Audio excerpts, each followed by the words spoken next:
Good evening, a very good evening, and for those of you joining us from the UK, a very good afternoon.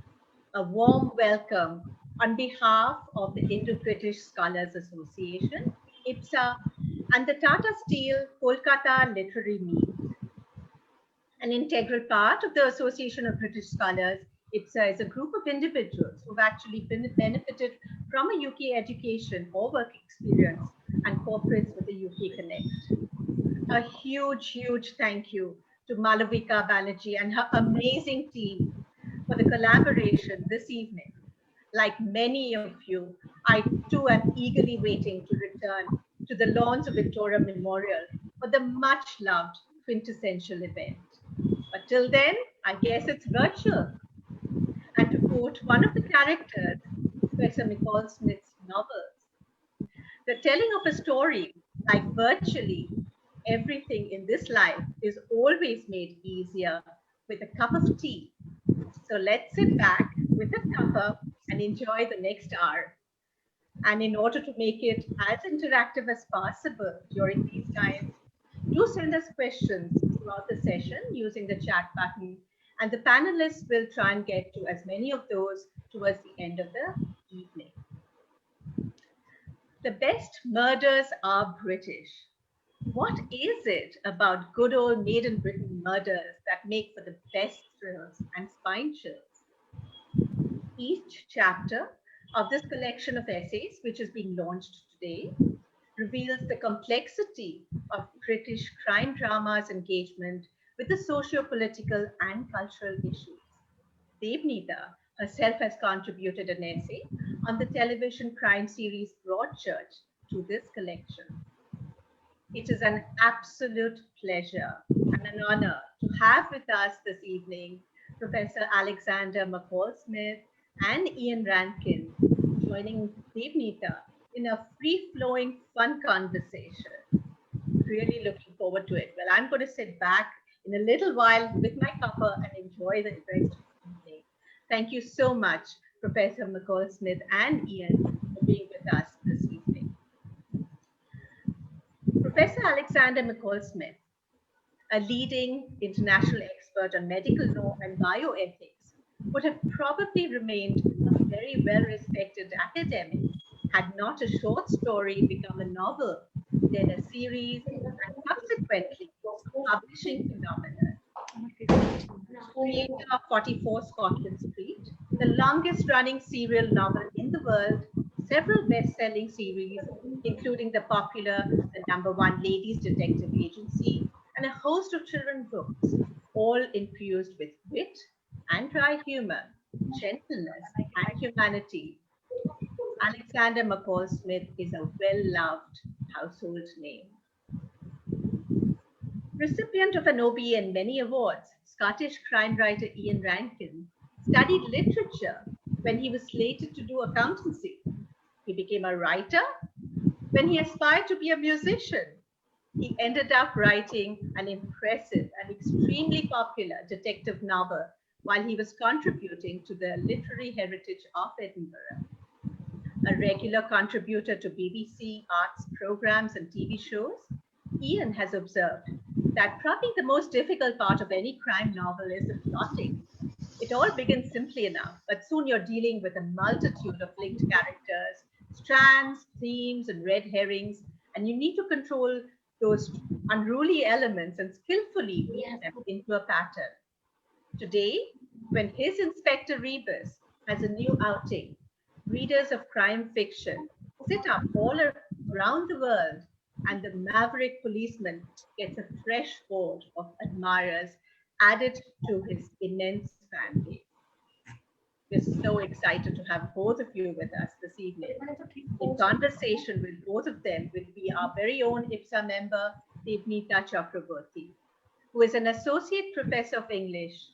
Though her PhD is on British Romanticism, she finds herself increasingly writing on popular culture these days.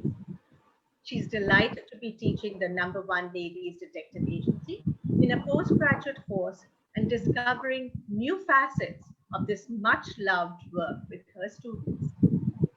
She has also been an external examiner of an MPhil thesis on Tata, where Ian Rankin is featured prominently. But today, she promises a fun session, far removed from the classroom and examination hall. So with that, Debnita, over to you. Thank you so much, Neetushri, and a warm welcome to everyone who's joining us today for this session. Thank you, Alexander and Ian, for making time to be with us today. And I think that, in these literary conversations and sessions are so special to us as readers, because when we are reading your books, we are talking to you constantly. We are not even conscious of these conversations. We are constantly reacting and responding to what you're telling us through the pages. And when we get a chance to meet you like this, and today thanks to the Indo-British Scholars Association and the Tata Steel Kolkata Literary Meet, it feels like our favorite bookshelf has magically come alive. You can see my favorite bookshelf right behind me, maybe. And so that's wonderful, in these lockdown times to reach out and connect like this over our favorite books. And this is really the book that the launch of which we are celebrating with this conversation today. And it's just a collection of dry academic essays, the kind of things that we have to do as our professional commitment. But when I told my friends about this publication, I saw that people were very enthusiastic and responded very passionately and in the affirmative. And they seem to agree, that the best murders indeed are British. So maybe we can begin with the title, and maybe I can start with Ian and ask him whether he agrees. Do you, Ian? Well, there's already been some controversy on the internet when I put the cover of the book up, because it says British and English, and the controversy is, which one do you mean? Because they're slightly different things. Sometimes people mistake English for British, but there have been plenty of very good detectives who've come out of other parts of the UK, as we call it. I mean, when I started to read crime fiction, it wasn't the English whodunit that really attracted me. It wasn't the Dorothy L. Sayers and the Agatha Christie. It was more the American hard-boiled school.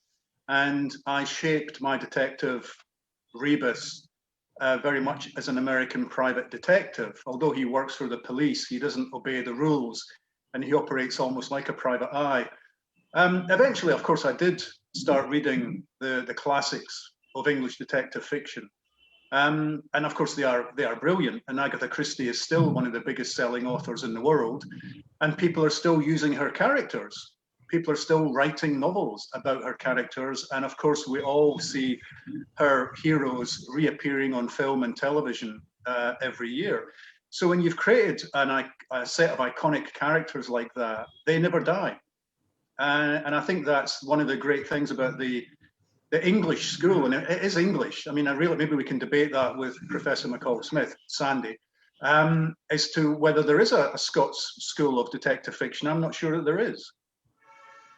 Right. A slightly different question to Alexander in this context is that two of your detective figures, Mma Ramotswa and Inspector Varg, are not British.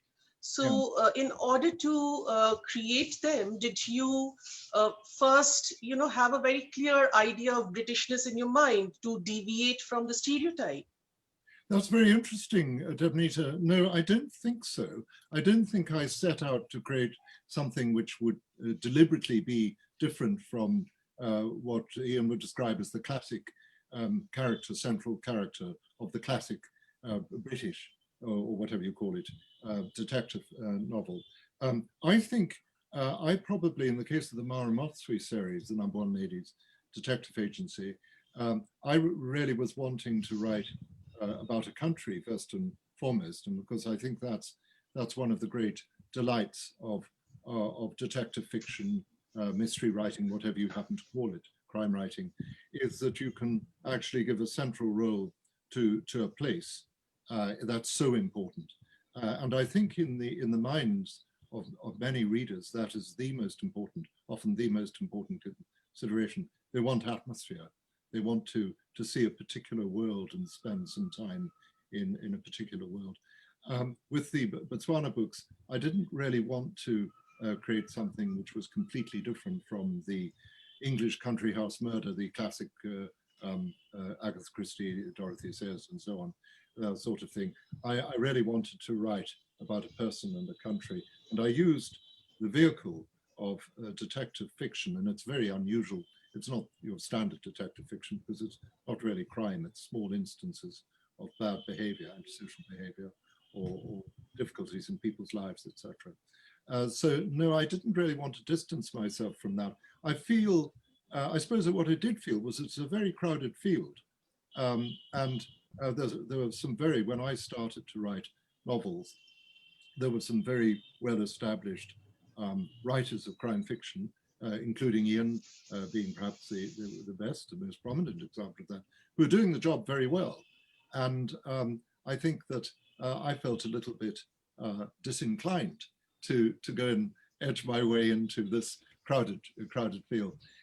So that was that really was my reason in writing those books. It was country, tradition, culture, and I suppose some psychology of this particular character. As far as my Swedish series is concerned, I've just finished volume 3 of my Ulf Varg series set in Sweden, and that was far more a response to genre, in that I'm not sure what the situation in India is, whether Scandinavian noir is as popular in India as it is in the UK. Everybody, it's very popular. It's very popular. Well, they do it so well, you see. They not only do they write it very well, but they make wonderful, atmospheric, brooding, frightening often television series. And so everybody was talking about Scandinavian noir. And I wrote my first Scandinavian book, The Department of Sensitive Crime, as a deliberate turning of the genre on its head. The Scandinavian blog. Scandinavian blog. And I thought, I quite like this Scandinavian feel because, like many, I'm interested in Scandinavia. These are rather interesting societies. They're our neighbour here in Scotland, these Scandinavian societies. We feel a natural, some affinity for them and certainly interest in them. And so that was a response to genre more than the number one ladies was. But then I got drawn into it, and I discovered I liked my Scandinavian characters, and so off we went. May I just say one thing about what Ian said about separate schools of English and Scottish crime writing? I think Ian's a modest man. He's being very modest about this, but in fact, I think he and one or two others have established a quite separate tradition in Scotland, and it is different. It has a different feel from the run-of-the-mill crime novel set in England. That's because I think it's about a different society. It's about a society with a different sense of itself, with a different history, and so on. So I think it's inevitable that there would be a different tradition in Scotland. You could probably tell it blind if you read and you didn't realize they took out references to place, and the author was. Would you be able to tell whether this was Ian Rankin or Val McDermott or somebody of that sort, or whether it was an English equivalent? I think I could tell. I think in the same way in which some people feel they can tell whether prose is written by a man or a woman. That's quite an interesting thing. Some people say they know just by reading without any indication of the gender of the author, which is which. You could probably I'm very tempted to go into the gender question, but I won't because our discussion is on something completely different. But, you know, when this title and we were all thinking about it, and I thought about the fact that about how British crime fiction has changed. And I'm talking about fiction because both of you are here. And earlier, maybe I think it was, in my mind, it's something about this order and disorder that I'm glad you brought up setting because I wanted to talk about it at some point of time. The fact that there's this very ordered village or hamlet, and then there's this very ordered, sorted kind of person, the detective figure who wants to wear his mustache just so, or she knows exactly who the suspect reminds her of. And into this very ordered scenario, you have this disorder, this disruption of the crime, which is then again solved very neatly and order is restored and there's some kind of satisfaction. And over the years, maybe what has really changed is the detective figure who has now come to reflect the turmoil and is fighting his inner demons when he's also trying to solve the case. And of course, Inspector Rebus embodies this new kind of detective figure. Ian, would you like to say something about this evolution? Yeah, I do think that the traditional English detective story almost plays out like Shakespearean comedy. There's quite a closed society, and into that closed society comes a little bit of chaos. And the people in that closed society have to work out what's going on and why it's going on. And once the culprit is revealed, order is restored. Now, in the more modern contemporary crime novel, a lot of the authors aren't so interested in bringing that closure, that sense of well-being that the reader gets when everything is wrapped up and every question has been answered and the baddies have been put in jail. A lot of us are more interested in the big moral questions revolving around the fact that crime is existing in the first place. What does it say about us as a society, the types of crime that we get? Can the world ever go back to normal? Can you get that kind of pastoral resetting once a murder has been committed, or has the world changed forever as a result? And does the investigation of the crime affect those involved in the investigation, whether they be the detectives, the suspects, the family, the people around the bereaved, the people around the victim, etc., etc. And what attracts me to crime fiction as a novelist is that you can investigate these very big moral questions, to many of which there seem to be no answers, but you can investigate them in really interesting ways, while giving the reader something to chew on. They're getting a really, really good plot. They're getting a roller coaster ride and a fun fair.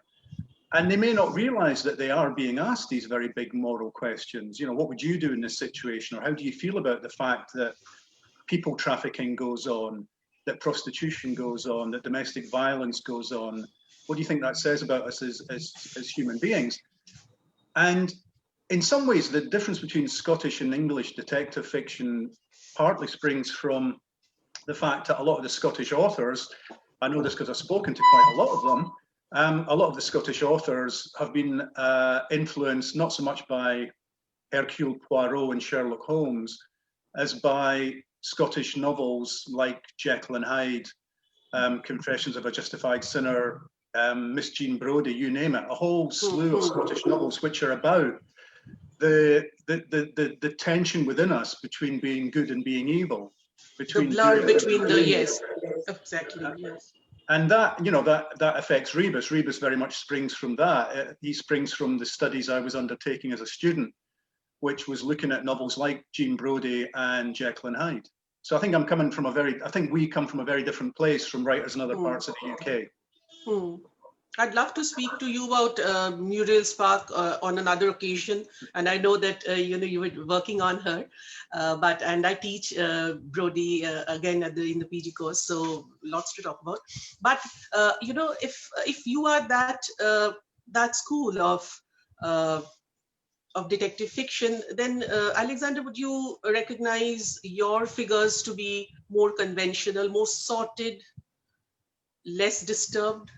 Yeah, probably yes. I agree with everything Ian has said. I think that analysis is correct and very, very interesting.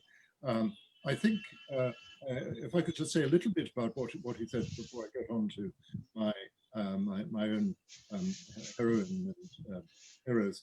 I think that in Scotland there's a different moral climate, a distinctive moral climate in Scotland, which is attributable to the particular philosophical and religious history of Scotland, in that we had a considerable influence of Calvinism, for example, in our theology.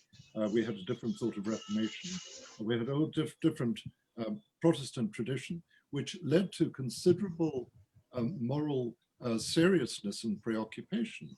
And so many people would say that there was a higher level of moral seriousness at all levels of Scottish society because of that Protestant tradition, where people had to struggle with their conscience, had to face their conscience, very different from a Catholic culture of Southern Europe, for example. And that actually played out in Scottish fiction, in some of the books that Ian's talking about. It's that grappling with these moral problems. And so I think that that's a feature. So if we come at it in a slightly different way, I don't think that's surprising, given the intellectual history of Scotland. I was very interested to hear those comments that you made, Debnita, and also Ian's comments about the shift away from the restoration of order model, which of course was the classic model. Auden's great essay on the detective story talks about the equilibrium having to be adjusted at the end. I think we have moved away from that, and I would have thought it was inevitable that we would move away from that, given the advance of moral relativism, where people recognize that these things aren't as simple as all that, and we're far more prepared to look at the subjective moral landscape than we were in the past. So I think now people are less concerned about that how would we put it, I suppose, resolution, which occurs in the classic novel. Having said that, I still think that people want to know the answer. I know that it's fashionable to say that this sort of fiction is now concerned more with the why, the psychological why, than the who. But people certainly want to know who the who is. And I still think people want to get some sense of closure with the punishment or apprehension of the perpetrator. I think that you can play around with that to an extent, but there are relatively few people who can get away with not solving the case or not punishing the perpetrator. Patricia Highsmith does, because Ripley, her wonderful creation, who I think has an existence through 5 novels or whatever it is, he's never caught. And then, of course, Patricia Highsmith is no longer with us. So Ripley has got away with it, unless, of course, her estate licenses somebody to write a novel in which Ripley gets it just deserved. People still want moral resolution in the same way in which they want a piece of music to resolve. If you don't hear the final resolution at the end of a piece of music, you say the composer hasn't finished. And I think they apply that to the. So Ian, you still find out who did it. You're not going to write anything in which you say to the reader, I'm terribly sorry, I don't know who did this. It'd be interesting if you did. I suspect people would go back to the bookshop and say, I want my money back. No, I think they would say there seem to be a few pages missing from the end of my book, is what they probably think. No, I don't think it's that, Sandy. I think, as you say, most crime fiction does end with the solving of the puzzle, because that's a pleasure for the writer as well as the reader.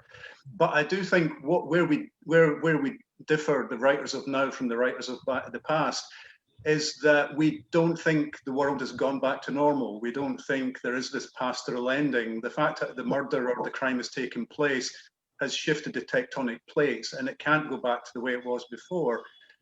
So it's less reassuring to the reader, I think, than the classic English detective story. Yeah, I think. I agree with that. I think you're right.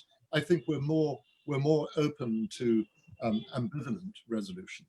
And do you know, Sandy, you must know this because you're an intelligent chap, that Patricia Highsmith was very good friends with Muriel Spark when they both lived in Italy.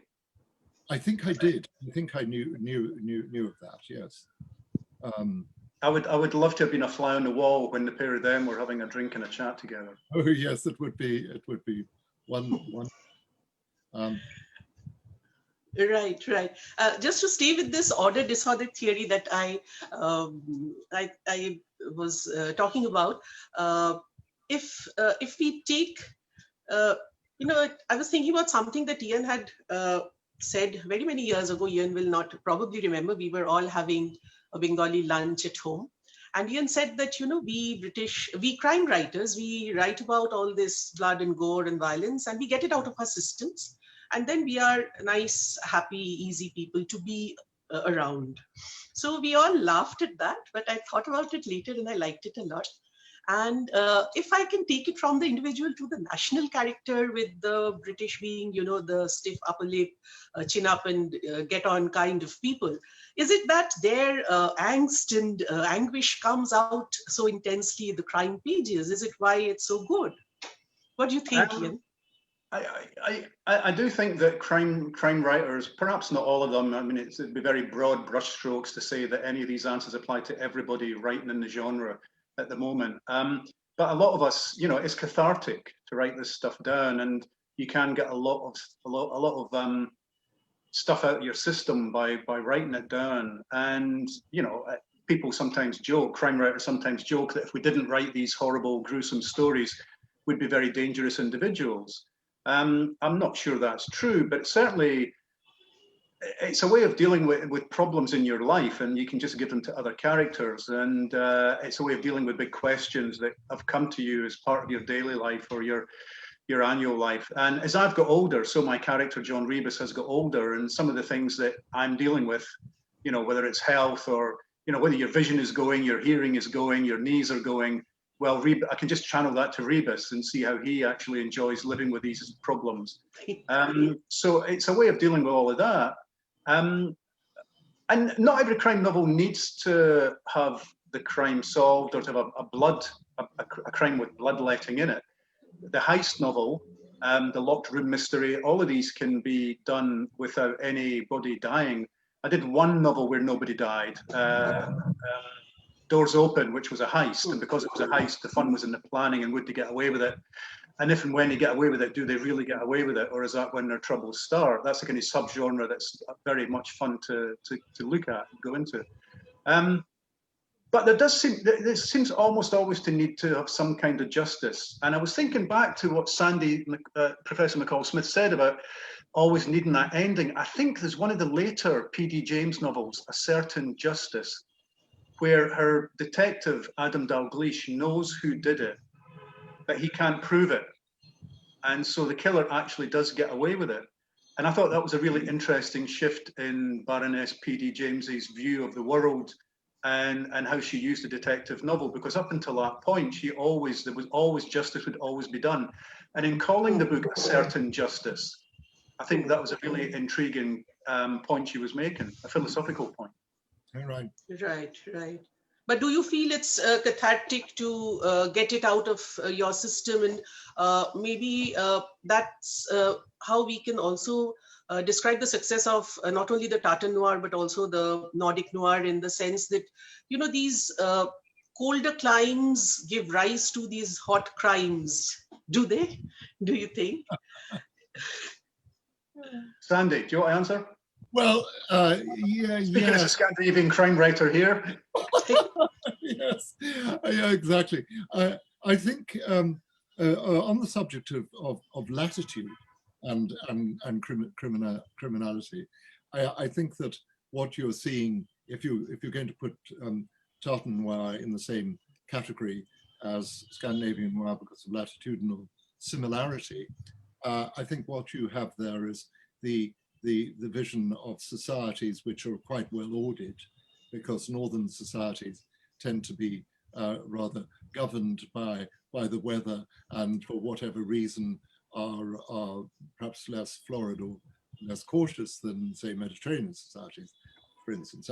These are gross stereotypes, I know, but I think that I think I was very interested in what was said about getting things out of the system from the writer's point of view. My books actually don't really involve any physical crimes. I mean, I have no murders at all in my books. Nobody gets hurt. The closest I get to having somebody hurt is really in the body in the concert hall with Isabel Dalhousie. Yeah, somebody that falls. One, isn't it? At a classical concert, somebody falls. Yes. I mean, that's a fairly yeah, that's what I wanted to ask you, Alexander. Does that mean we have to be very, very scared of you because you haven't really got it out of your system like Ian has? Well, I'm not particularly interested in homicide. I think homicide is very banal.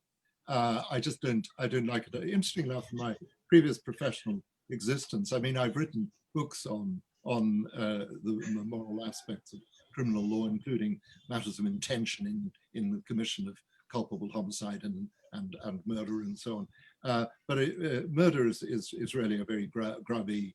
It's a somewhat unusual crime. It's not as interesting as the other things that people do in their lives.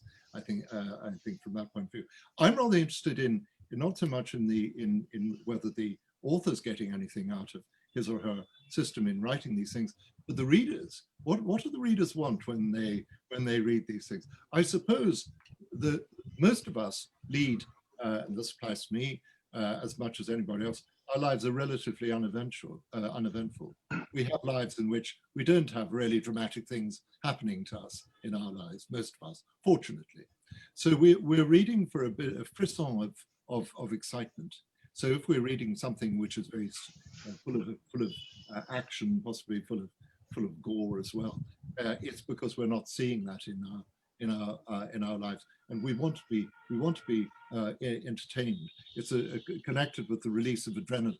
You could probably have a chemical analysis of the whole process. We want a bit of a thrill. We want the high of excitement, whether it's a car chase or whatever. I always remember going many years ago to a conference. It was a murder novel conference in the American Midwest. And they invited me. I think it must have been a mistake because I don't deal with that sort of thing in my books. Mma Ramotswa never encounters it. And I went to this place. There were 350 people at this conference. And it's the first time that I've addressed a meeting where everybody in the audience was knitting. They sat there and they were all knitting. And it was these Midwestern American ladies with their hats. And they just sat there and knit like the tricoteurs at the guillotine in the French Revolution. And these ladies were just looking they wanted to hear about these terrible things. Their private lives, their personal lives were no doubt exemplary in that there was a lot of knitting and presumably baking and various other things were going on in their life. So I think all very wholesome. Yeah, all very wholesome. People want to be, people like to have a little bit of shock or surprise. And that's why many of them turn to crime.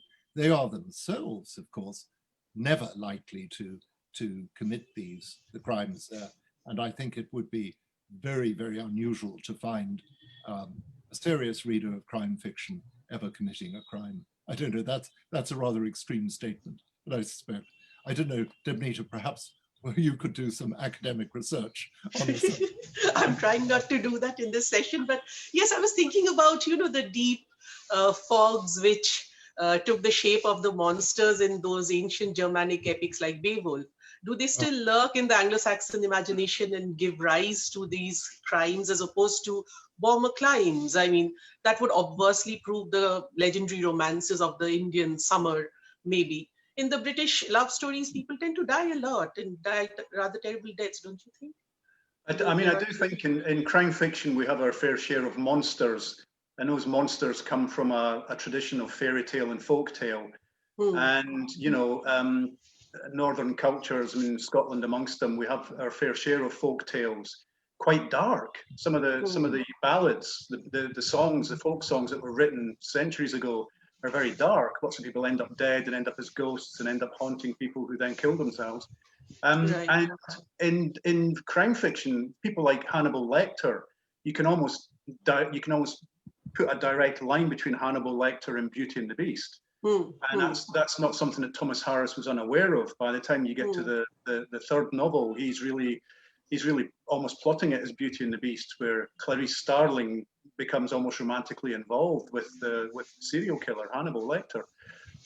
So there's something of that in it, and at the same time you've got your detective who seems to come again from the age of chivalry, from the Knights of the Round Table. He's sent out to defeat the dragon and rescue the damsel in distress. And I mean, Chandler, Raymond Chandler, one of the most famous crime writers of all time, although American, was schooled at a lovely posh school in London and would have known the classics, and I think knew very well what he was doing when he invented Philip Marlowe.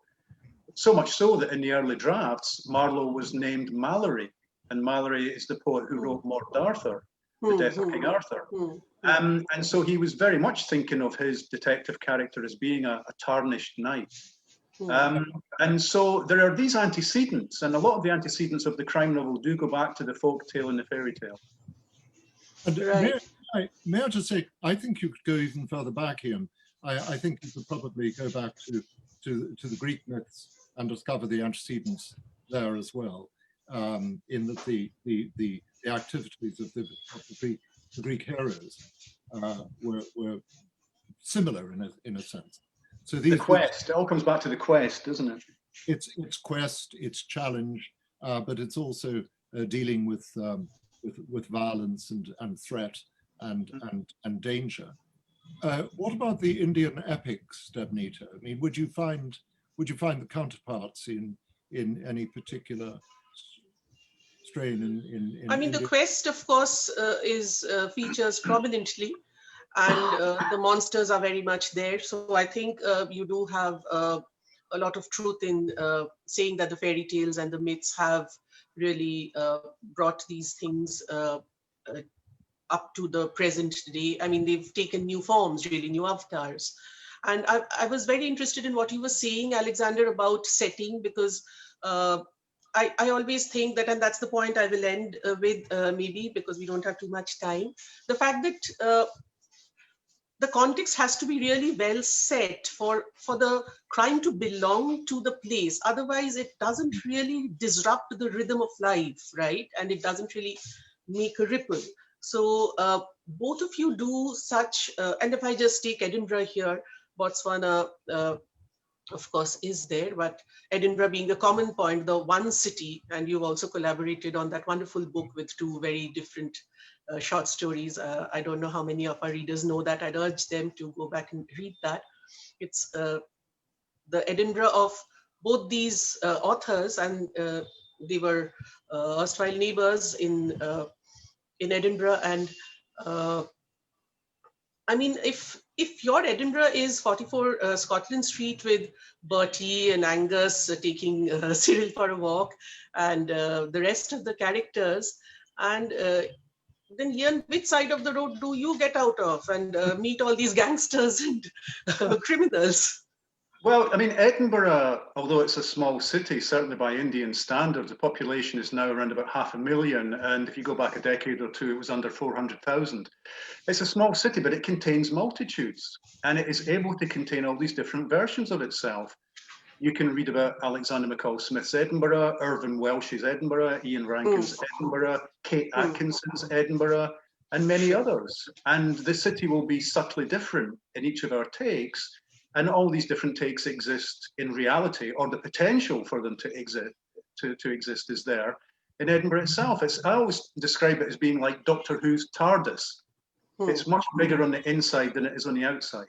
So when you arrive in Edinburgh as a visitor or a tourist, you think you've got a very quick, but it's an easy city to walk around, and very quickly you would feel you know Edinburgh, but really you only know the surface. And it's when you start scratching the surface that all these different Edinburghs begin to emerge.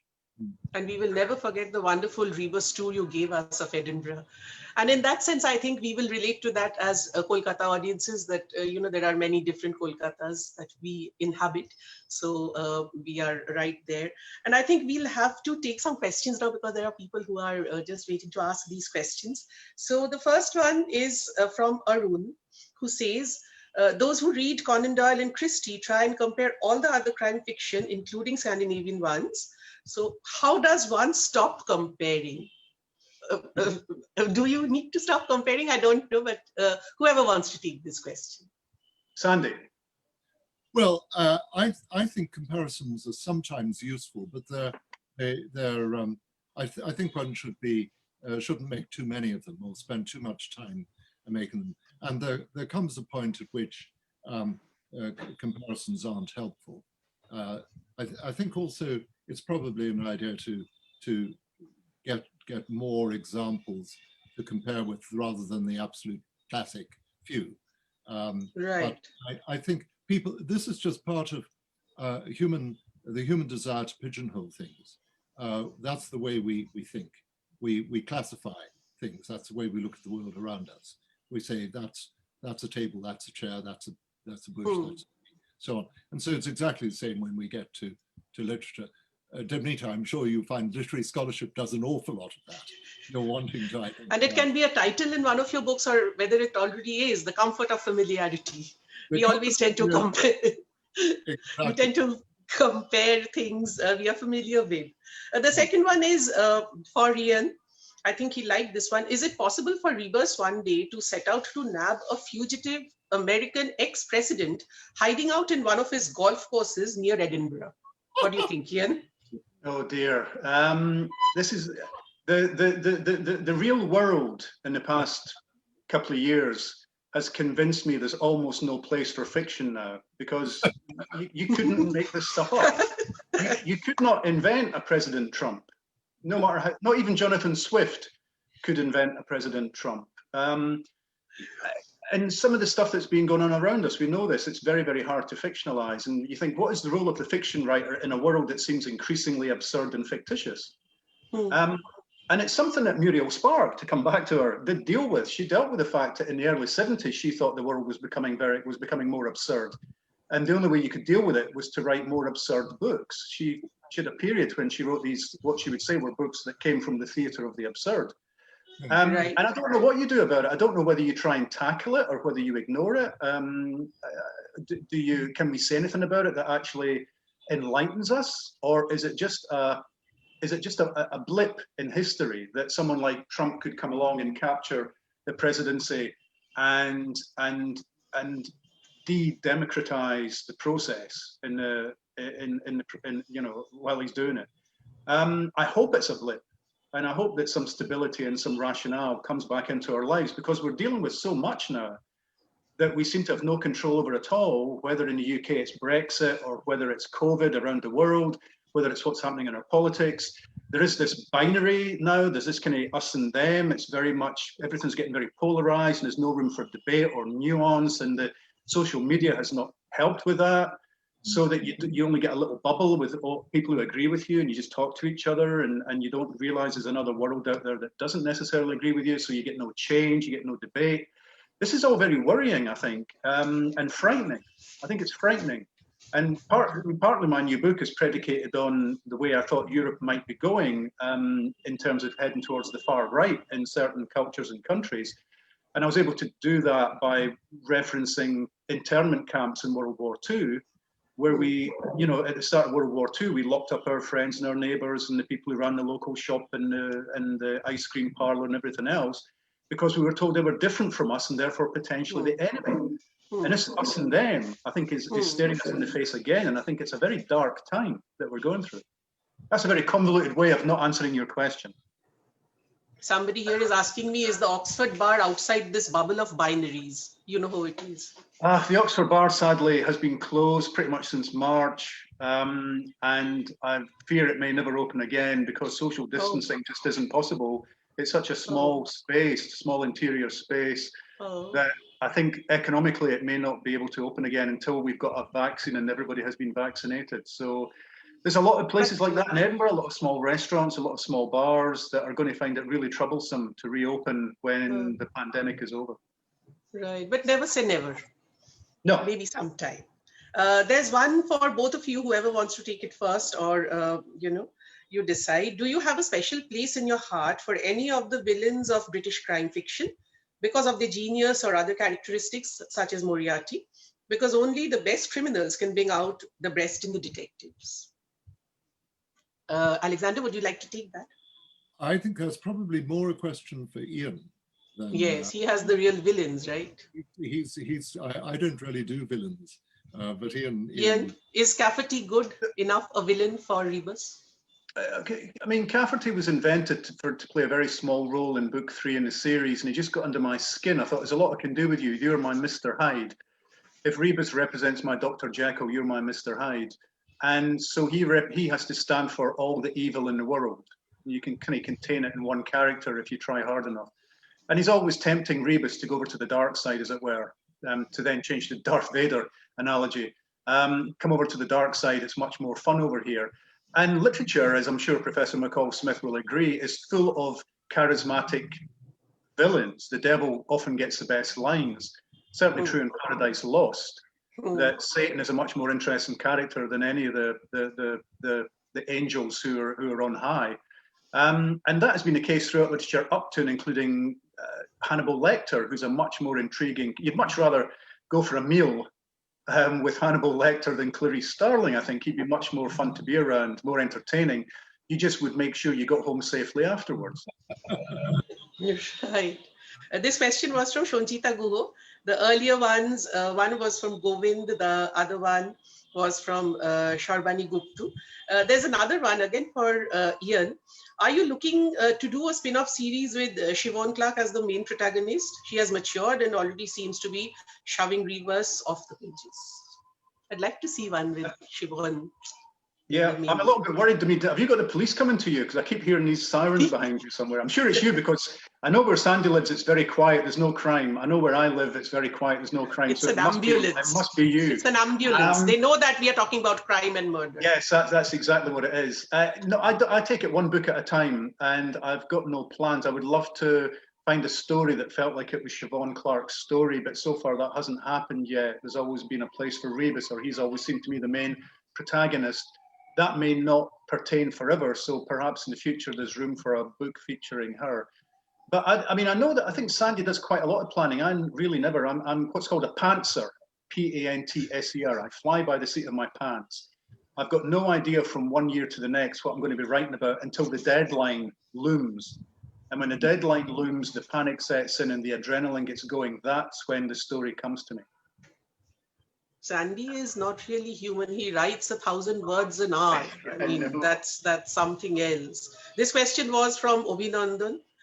There's another one, which I think we talked a little bit about from Shorojesh. This is for Alexander. For McCall, for Professor Smith. Your Mma Ramotswa is a detective. Mma Ramotswa, if I say it correctly, is a detective very much at peace with herself and the society in which she lives. Unlike many detectives from Holmes to Rebus, who are embittered or at least estranged in some ways. Was there a particular point that you wanted to make by creating a detective like the lady next door?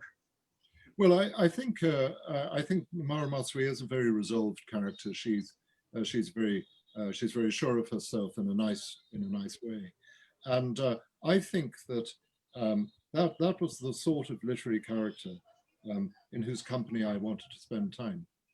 I think that many people actually do want to encounter and spend time with people who are kind, who are in favor of cooperation and healing and forgiveness, rather than the opposite of confrontation and conflict. And so, yes, that would be I suppose my personal approach to life is that it's better if we love one another and cooperate with one another than the opposite. And there were a lot of people who I think were quite pleased to find a fictional character who did that. Once I'd invented her, I found that she established herself in that way with those characteristics. I hadn't deliberately planned that she should have those virtues, but they emerged. And I think for many people, she became something of a friend. And I can justify that philosophically, because I think most of us actually prefer the virtues to the vices. Most of us want justice to prevail. Most of us want to see people treating one another better. And I think there's a profound feeling. Ian talked about the times in which we lived, and I agreed with his analysis of all that.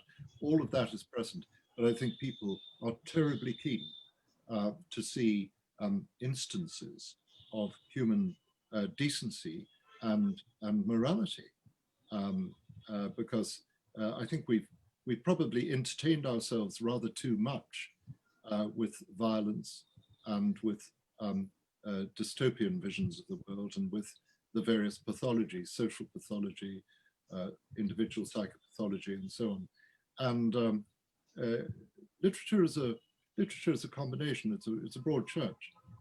We do need some things which are shocking and which are depressing and upsetting, but we also need a vision of life which is slightly better. We want to believe in the peaceable kingdom, which of course was an image that artists had, particularly in the 19th century, where nature was at one with itself, where the lion sat down with the lamb, and so on. We want a peaceful kingdom. We want to believe in Eden. We want to believe in something beyond the veil of tears in which we find ourselves. And of course, that's a very, very common wish in people's hearts. And it manifests itself in all sorts of ways, in I suppose, aspirational beliefs which may not be able to be justified, but which nonetheless express that longing.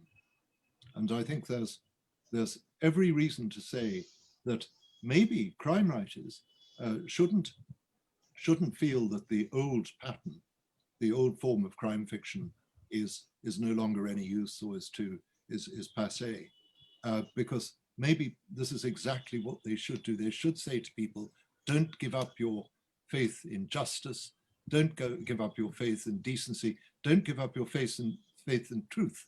All of these things, as Ian very eloquently said, have been seriously undermined of recent. And we're faced with a world in which people are being selfish, nasty to one another, where people are standing up and denying the existence of truth. Terribly dangerous. And if crime fiction sticks to its guns, so to speak, and follows a conventional formula where justice is triumphant, no bad thing, I think. No, I don't know how you do it, Alexander, but you do it every single time. And when I read your books, I'm much more at peace with myself. And with every passing year, I tend to agree with you that kindness is on. And I drink a lot of tea, a lot more tea when I read your books. I don't know why. And I know Ian will get very restless, and this is maybe not the correct note to end a session on crime fiction with. But for people who are raging for more blood and gore, you can always go and read Ian's latest book, A Song for the Dark Times. And I think we have to end our session now.